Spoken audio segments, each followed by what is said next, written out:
The night my sister told me my husband was dead, she wore fresh lip gloss to deliver the news. She didn't call. She didn't text. She drove 45 minutes through evening traffic specifically to stand in that hospital hallway and watch my face when the worst thing happened. That tells you everything you need to know about Nora. She said it with her chin lifted. She said it the way people announce things they have been waiting a very long time to say. Not with grief, not with rehearsed sadness, but with the quiet satisfaction of someone finally cashing a check. Widow, she called me. And then the corner of her mouth moved. Just barely. Just enough. That word. Remember it. Because the next time she said it, I was the one smiling. But I need to back up. Because the story that brought me to that hallway, and then out of it, and then into the life I am living right now, that story begins with a spreadsheet. A folded piece of paper I carried in my coat pocket for 3 months before anyone knew it existed. It begins with a number. $2.3 million. That is the figure my sister believed she was going to inherit by marrying a man she didn't love, betraying a man who had once saved my life, and watching me, quietly, patiently, with something that can only be described as pleasure, disappear. The spreadsheet had 4 columns. I'll get to all of them. But first, let me tell you about the morning everything changed. I woke up one day, and I just knew. Not a dream. Not a sign. More like a fog lifting all at once.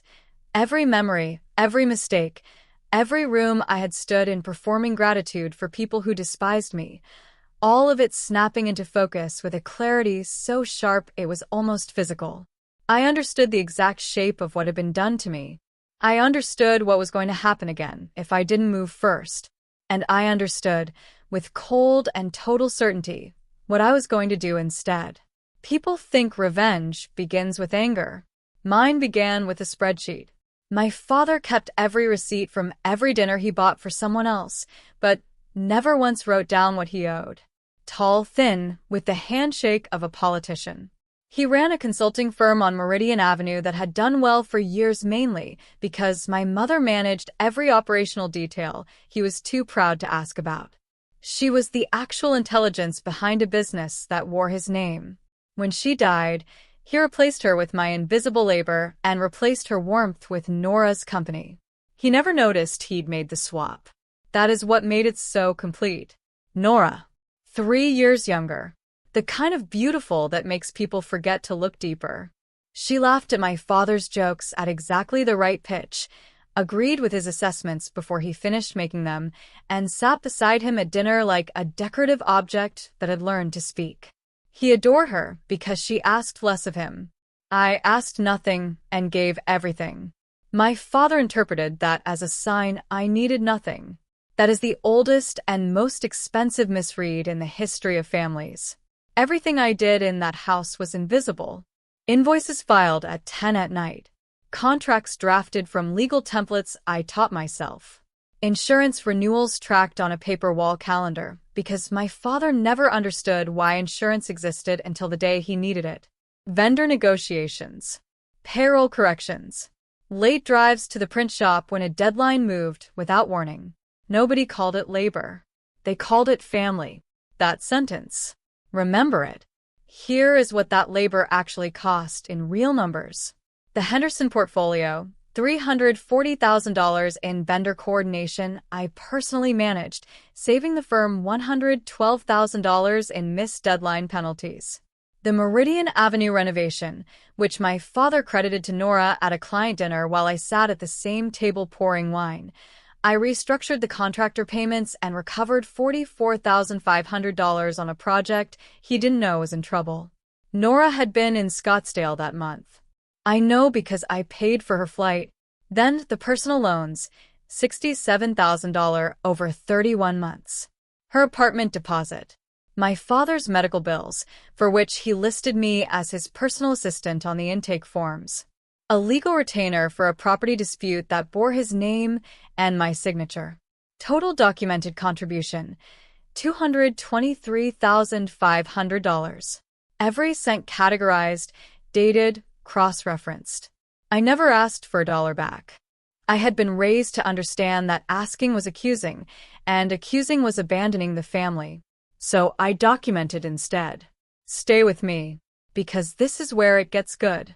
The family had become involved with a man named Derek Hale, the kind of man who arrives at exactly the right crisis with brochures, a confident handshake, and projected returns that make grown men forget due diligence. His investment group was promoting something called the East Side Corridor Project. Real estate, mixed-use development. He had a son, Marcus, 28 and chronically underemployed, and my father decided Nora should marry him the moment he understood Derek's capital raise needed family credibility to close. Nora marries Marcus. Shin family affiliates as co-managing partner. Everyone gets rich. Everyone except the investors who hadn't read Appendix D. I had read all 284 pages. My father asked me to take a look while he golfed with Derek, and what I found, buried in Appendix D, cross-reference to a subsidiary LLC on page 47, was circular ownership that no legitimate project would ever need. The East Side Corridor was not a development. It was a capital extraction machine. The $2.3 million return my father quoted at family dinners would be swallowed by management fees before a shovel touched ground. I printed 41 pages, tabbed by section, annotated in green ink, put them in a manila folder, put the folder in my desk drawer, and I waited. That word, waited. It didn't feel like patience. It felt like clarity. Then my father sat me down and used his deal-closing voice. Nora was marrying Marcus Hale, their opportunity, a word he used 4 times in 6 minutes, which I had learned meant he was nervous about something he couldn't name. In the meantime, he actually said in the meantime, as though my life were a scheduling placeholder, there was a doctor. James Chun, 32. Cardiac surgeon at Mercy General. Old family connection. Good people. He made clear without saying the words that he considered this an acceptable outcome for me. Not an opportunity. An outcome. Something settled that would free the family's attention for the real prize. I said yes before he finished the sentence. Not because of my father's vision. Because James Chun was what I had always known I should have chosen. In some version of my life, I had missed the first time. And because I understood what my father didn't. The moment I stepped out, every structure I had been holding up was going to fail. Quietly, then very loudly. I didn't tell anyone that. I just smiled and let my father wonder what he'd done right.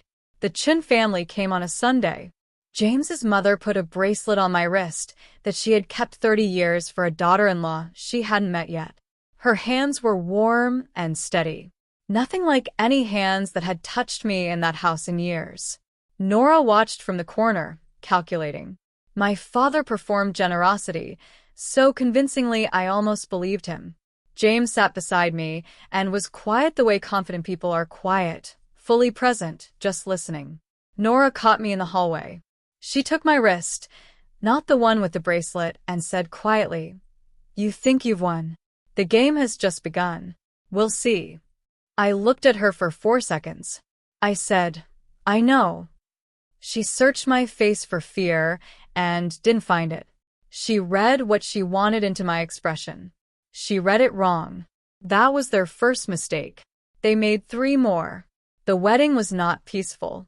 It was real, which is better. James left our reception to perform emergency surgery on a man being kept alive by machines. He came home at 2 in the morning smelling of antiseptic, and I had soup on the stove, not because I was performing anything, but because I'd been awake thinking and my hands needed something to do. He drank it standing at the counter in his scrubs and looked at me once with an expression I didn't have language for yet. We just went to sleep. That quiet moment was more genuine tenderness than 3 years in my father's house had produced. I'm not saying that for sympathy. I'm saying it so you understand what I was choosing to protect. The documentation phase accelerated. Phone calls logged. Transactions cross-referenced against public LLC filings. The Hale Group's history in 3 prior markets, 2 of which had ended in investor losses totaling $4.1 million across 17 families. An SEC docket number for a quietly shelved inquiry. Marcus Hale's own handwritten signature on a disclosure connecting him personally to the subsidiary LLC in Appendix D. The folder became a packet. 5 sections, labeled tabs. The cover page read, East Side Corridor Project, Documentation of Material Misrepresentation. I chose documentation over proof deliberately. Proof sounds personal. Documentation sounds like something a court would read. Every single night I was counting. They thought my silence meant acceptance. Every night I was building the case. Then my father showed up with soup. 6 weeks into my marriage. Sunday. He called ahead, which he never did, and arrived with sealed broth he claimed to have made himself. Impossible. My father hadn't cooked his own food since 1987. He set it on my counter. We talked. He was nervous in the way of guilty people. Too warm, eye contact in short bursts, saying how much he cared about me in ways that people who actually care about you never need to say. I poured the soup into a bowl, set it on the marble counter, looked at him, said, You know what James told me last week? Patient who'd been given something in a drink. Made them weak. Disoriented. Full toxicology panel. Found the compound in under 2 hours. Modern technology is incredible, isn't it? My father's face went completely still. The stove, I said. I think I left it on. He was gone in 45 seconds. I poured the soup down the drain. Washed the bowl twice. Added 3 lines to Section 4. Additional conduct. Then I went back to work. 2 weeks later, Nora made her move. She hired a man to enter my home through the back while a neighbor she had cultivated for months watched from outside. The plan: photograph what appeared to be an adulterous scene, destroy my marriage before I could execute whatever they suspected I was building. Not unsophisticated. She just made one miscalculation. James had come home early to get a research file.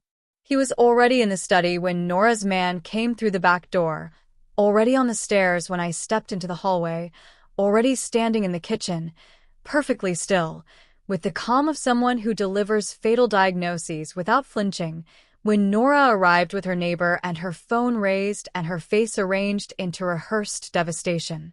What she found was my husband, myself, and a man on the back porch who appeared to be reconsidering his career entirely. The neighbor suddenly remembered an appointment. Nora stood at my island with her phone still raised and nothing to photograph. I said, You've lost this round. She left. What happened next I had not specifically planned, but I should have expected it. My father had put $340,000 of leveraged capital into the East Side Corridor, borrowed against the firm's equity, his name on every promotional document as co-managing partner. When it collapsed, it would collapse wearing his credentials. I had watched all of it from a distance the way you watch weather build from behind glass. You can see the pressure. You know the direction. You have made the quiet decision not to stand in the path. The machine started failing the way expensive things always do, quietly, then all at once. The project unraveled on a Tuesday. A regulatory filing the Hale Group had been avoiding triggered an automated audit flag at the State Oversight Board. The inquiry opened 3 weeks ahead of my projected timeline. First call went to Derek Hale. Second to Marcus. Third, apparently, to my father, because 40 minutes later he called from a number I didn't recognize, and his voice had been emptied of everything that normally lived in it. He said, Melissa, we need to talk. I said, Come to the diner on 5th and Marlowe. Friday. Noon. I hung up. I didn't explain the location. But it was the diner where 3 of his former business partners ate lunch every Friday without exception, where the booth partitions were low, where a normal speaking voice carried to the next table. I had chosen it 6 weeks earlier.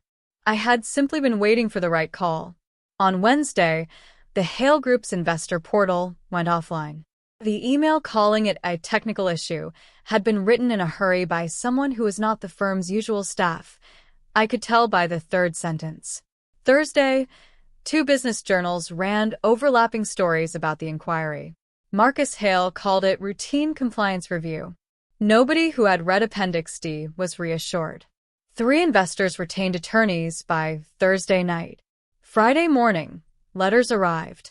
One landed at my father's office at 9. His assistant called him at 9. He called me at 9:04. I was already in my car. He arrived 7 minutes late. He'd been sitting in his car deciding something. He slid into the booth and his eyes went to the manila folder before they went to my face. He reached for it. I put my hand flat on top and said, "In a moment." He pulled back. "I want to say one thing before you open that." I knew. I have known for months.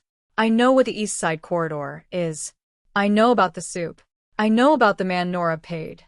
Everything is in here, and everything in here has already been submitted to my attorney with instructions I can modify by end of business today. What happens next depends entirely on this conversation. I slid it across the table. He opened it. Read the cover page. Something moved in his jaw. Section 1. The Appendix D analysis, the circular ownership pattern, the LLC cross-reference. 90 seconds. Section 2. The $223,500 record, every line itemized and sourced. He stopped there longest. Section 3. The Hale Group's prior markets, the $4.1 million in investor losses, the SEC docket number. He closed the folder, placed his hands on top, looked at the wall beside my head. At the next table, 2 of his former business partners were eating lunch. One glanced over. My father noticed. His face changed. He said, "I was doing what was best for this family." I said, "You were doing what was best for yourself." He said, "You don't understand the pressure." I said, "I documented it." He went quieter, more personal, said my mother's name, the lever he always reached for last. Used the phrase "the big picture" twice. I let him finish. Then I said, "The $223,500 can be resolved through the firm's equity account. My attorney has the mechanism ready. The corridor documentation has been shared with the regulatory board. I named myself as the submitting party, not you. That protection is what I'm offering. I'm offering it because you are my father, and not because you have earned it." Long silence. "What do you want?" he said. I said, "Go home. Call Nora and tell her it's over. And remember that the only reason your firm still exists today is because I held it up for 3 years, and I chose to keep protecting it even after you put something in my soup." He flinched like I'd pressed a bruise. I stood, put on my coat, said, "I'll mail you the resolution paperwork." Walked out into the cold. Stood by my car for 10 seconds. Breathed. Witnesses count. He never forgot that lunch. The collapse arrived in installments. The Hale Group's inquiry expanded into formal enforcement. Marcus's assets were frozen. Derek relocated 3 states away, leaving behind a mortgage he'd stopped paying. My father's firm survived because the documentation I submitted established him as a secondary investor rather than a knowing participant. Sanctioned. Fined $41,000. Lost the Meridian Avenue lease. He did not go to prison. I had decided how far to let it go before I ever walked into that diner. I didn't need him in a cell. I needed him to understand what he had thrown away. Families have a way of rotating their cruelty through whoever is most available to absorb it. Remove the absorber, and everyone discovers how much they were always contributing to the poison themselves. That's the sentence I didn't understand until I was already out. I wish I had understood it sooner. But then I also wouldn't have the life I built afterward. And that life is something I would not trade for anything. 6 weeks after the diner, Nora called from a number I didn't have. She said, "Can we meet?" Not an apology. Just, "Can we meet?" I said yes. Public coffee shop, North Side. She was already there when I arrived. Tired in a real way. Short nails. No jewelry. Black coffee in both hands. I knew about the soup. I said nothing. Dad told me. Said it was just to slow you down. I told him it was crazy. But I didn't stop him. She looked at the table. I should have. I said, Yes, she said. I was jealous of you. You always knew how to do real things. I was just the pretty one. She said that last part with a bitterness that was almost clean. Then, Marcus is gone. The money is gone. I lost the baby. Flat, like the grief had used up its shape. I just needed to tell someone who was there from the beginning. I said, I'm sorry about the baby. That wasn't something you deserved. She nodded. We sat 20 more minutes, not saying much. When we left, we didn't hug. She walked to her car. I walked to mine. She told me the truth about one thing. That matters, even when it can't undo anything. 3 months later, my father called from an unknown number. Smaller on the phone than he'd been in the diner. He said he had something of my mother's, jewelry she had left for me. Never given because, he said, things were complicated. That is the sentence guilty people use when they cannot say the actual reason. He asked if he could send it. I said, you can mail it. It arrived 10 days later. A ring. Small, plain gold, chip of blue stone. My mother had described it once as the most impractical purchase I ever made, and the only one I never regretted. I held it in my palm for a long time. Then I laughed genuinely from somewhere unexpected, and then I cried for about 4 minutes. Not for my father. For her. For the distance between what a family can be and what it becomes when someone decides love is a transaction. I had a small frame made. The ring sits in it on the shelf beside the window in James's study. He asked once what it was. I said, a reminder of the most impractical decision I ever made, and the only one I never regretted. He understood I wasn't talking about the ring. Let me tell you where I am now. James is the Dean of Mercy General's Surgical Division. He's there because he is brilliant and because he worked and because I spent 18 months building him a research brief, a publication portfolio, and an AI-assisted surgical framework we developed together at the kitchen table past midnight. He would have gotten there eventually. With me, he got there 3 years early. We are expecting our first child. His parents show up with herbs and heirlooms and total certainty that everything will be fine. They are usually right. I work independently now, operations consulting, and I am good at it in the way you can only be good at something you were doing for years without credit or pay. I charge real rates. I answer to myself. People ask whether I forgive my father. I tell them the truth. Forgiveness is something I think about privately and have no obligation to perform publicly. I stopped carrying his decisions in my body a long time ago. The girl who poured her labor into a house that treated it as furniture, she deserved so much better, and I wish I had known sooner how to give it to her. My father's greatest mistake was not the East Side corridor. It was not the soup. It was not 31 months of converting my labor into his credibility without acknowledgement. His mistake was simpler and older than all of that. He looked at the person holding the lights on and decided she would keep holding them no matter what he did to her. He forgot that the person holding the switch can also choose to walk out the door. I walked out. The lights went out. And I built something better, somewhere I control the electricity.